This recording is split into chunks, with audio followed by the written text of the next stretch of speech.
Good afternoon, I'm Mr. Ish. You are joining me for an interesting video here on translations, a topic that you frequently see everywhere.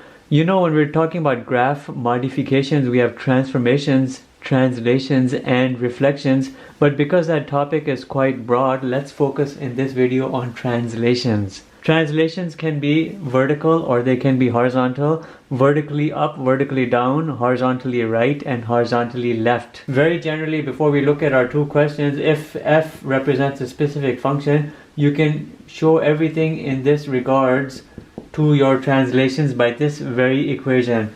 I could technically say f is equal to or f this. It doesn't matter how I'm presenting it because we're focusing right over here. When you're looking at these letters h and k, you know h and k kind of represents the vertex of whatever graph you're looking at. Vertex could be for a parabola, you know, a vertex is this right here. The apex. For an absolute value, it's right here, the point.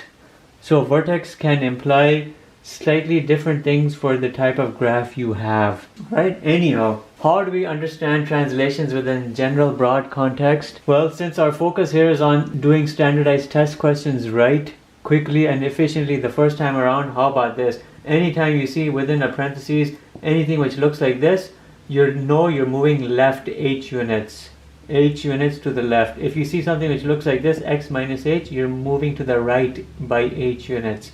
If you see anything in the function which is a plus k, then you're moving up by k units. If you see minus k, then you're moving down by k units. You have to look here very carefully at what we have. When you're seeing in terms of the horizontal movements, when you have a plus h, you're moving to the left, which is quite contrary what you would think. If you're having a plus, you'd be thinking right, but it's different. When you have a plus h in terms of horizontal, you're moving to the left. When you have a minus, you're moving to the right. Quite contrary to what you see here. With regards to vertical translations, when you have a plus k, you're moving up, minus k, you're moving down. The only reason being for this bit of a disparity over here, generally the equation is always x minus h plus k. This right here minus. The only way you could have generated a positive over here is you were looking at x minus h, which converted into a positive, which means you're focusing here h units to the left. Right? The only way you could have retained a minus per the formula which we normally learn in precalculus is you were looking at something which was x minus plus h, which means you're moving h units to the right. Hence, you have to remember this. With regards to horizontal translation, if you have in your parentheses, your binding parentheses x plus h, then you're moving to the left. If you have x minus h, you're moving to the right. The plus k, minus k is very intuitive. It's if it's a positive k, you're moving up. If it's a minus k, you're moving down. That's not the hard part. The hard and confusing part is this. So let's look at the two questions and then we'll bring all of this into focus. Our first question is this. We have a certain function which has a vertex at the origin, 0, 0. If the function is modified such that this represents our equation x minus 3, and we could have some sort of a binding parentheses or some composite here, minus 4, find the new vertex.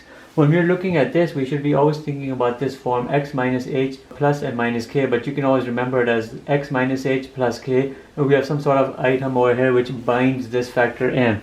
Since we have over here x minus 3, we should be thinking of it, like I said previously, x minus plus 3, and we have a minus 4. What we're seeing here is right. We're moving right by 3 units, and we're moving down by 4 units. So the new vertex must be what? It must be 3 comma minus 4, because if something was originally here at 0 comma 0, it shifted right by 3 units and then it shifted down by 4 units, and the new vertex here was 3 comma minus 4, so that must represent your new vertex.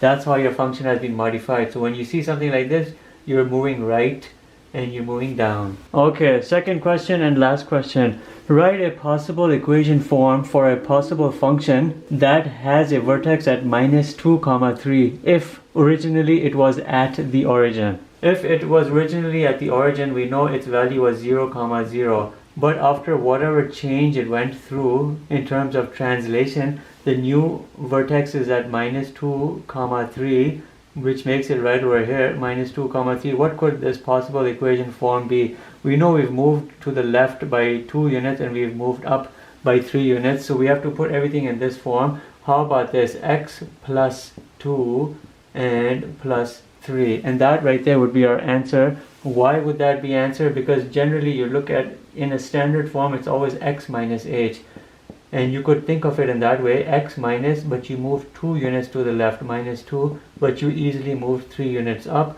and that gives me my vertex of value minus 2 comma 3, and that solves it in terms of our equation. We could just put like a little binding item over here, and this right here would be my answer for this hypothetical scenario question, and our answer would be right. And with that, let's end this video. Thank you for joining me for this video. Have a nice day and stay tuned.